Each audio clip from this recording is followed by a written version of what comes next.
ng bayan, maasahan anumang panahon.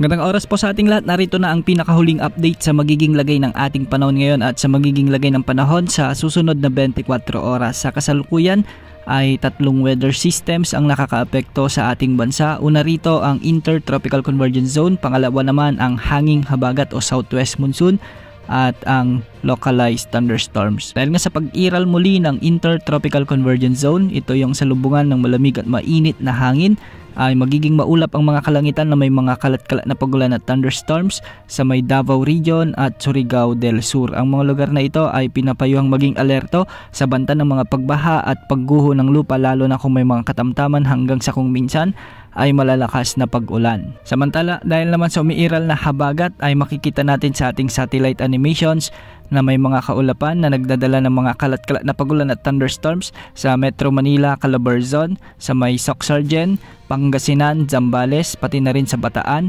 Occidental Mindoro at Palawan. Ang mga lugar na ito ay pinapayuhan ding maging alerto sa banta ng mga flash floods at landslides, lalo na kung may mga katamtaman hanggang sa kung minsan ay malalakas ding pagbuhos ng ulan. Samantala sa Bicol Region, Western Visayas, Negros Island Region, sa may Zamboanga Peninsula, Bangsamoro Region o BARMM at ang nalalabing bahagi ng Central Luzon at Mimaropa ay magiging bagyang maulap hanggang sa maulap naman ang mga kalangitan na may mga tsansa ng mga kalat-kalat na pagulan at thunderstorms, dulot pa rin ng umiiral na mahinang southwest monsoon, kaya posible pa rin ang banta ng mga pagbaha o pagguho ng lupa, lalo na kung may mga umiiral na severe thunderstorms. At para naman sa nalalabing bahagi ng ating bansa, maraming lugar ngayon ang nakakaranas ng mga localized thunderstorms, kaya pinag-iingat din natin ang ating mga kababayan dito sa banta ng mga pagbaha o pagguho ng lupa, lalo na kung may mga severe thunderstorms.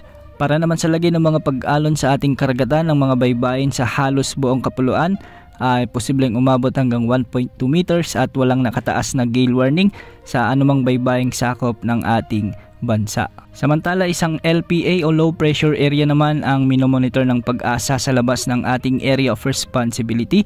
Malayo ito sa kalupaan ng bansa, ngunit mataas ang tsansa nitong mag-develop bilang bagyo sa susunod na 24 oras. Ayon sa latest wind outlook nito, posible itong kikilos ng pahilaga o tutumbukin nito ang Japan area at wala namang magiging direktang epekto sa anumang bahagi ng ating bansa. Posible lamang nitong hilain ng bahagya ang hanging habagat na magpapaulan naman sa kanlurang bahagi ng ating kapuluan. Samantala, posibleng lumakas ang pagbugso ng habagat sa mga susunod na linggo, ayon ito sa mga wind outlook natin sa iba't ibang weather models. Kaya ngayon pa lamang pinaghahanda na natin ang ating mga kababayan sa kanlurang bahagi ng ating bansa sa posibleng maging epekto ng weather system na ito sa mga susunod na araw.